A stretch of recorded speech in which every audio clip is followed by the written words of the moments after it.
اے محمد صلی اللہ علیہ وسلم، تیرے رب نے یہ فیصلہ صادر فرما دیا ہے اللہ تعبدوا الا ایاہ، کہ تم اس کے سوا کسی کی عبادت نہ کرو، وبالوالدین احسانا، اور والدین کے ساتھ احسان کا سلوک کرو۔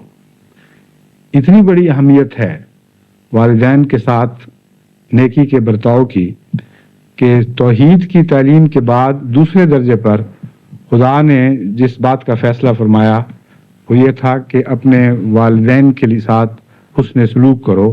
احسان تو ایسا معاملہ نہیں ہے کہ ہر انسان پر فرض ہو، کیا یا نہ کیا کوئی فرق نہیں پڑتا، یعنی اگر فرق پڑتا بھی ہے تو احسان ایک ایسی بات نہیں ہے جو اگر انسان نہ کرے تو خدا کے نزدیک معتوب ہو جائے۔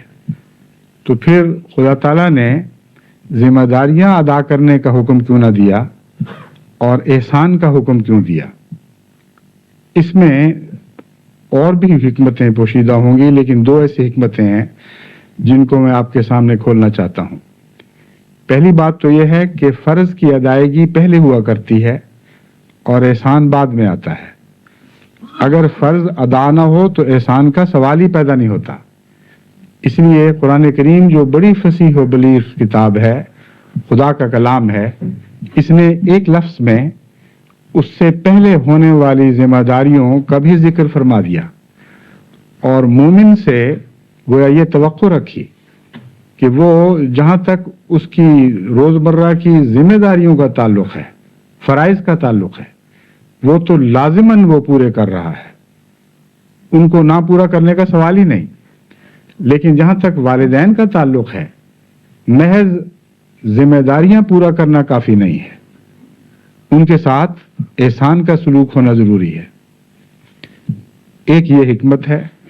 دوسری حکمت یہ ہے، یہ احسان کوئی والدین کے اوپر اولاد کی طرف سے یک طرفہ نعمت نہیں ہے جو ان کو ادا کی جا رہی ہے، بلکہ خدا تعالیٰ یہ بیان فرما رہا ہے کہ والدین نے تم سے احسان کا معاملہ کیا تھا، اس لیے صرف فرض کی ادائیگی کافی نہیں ہوگی۔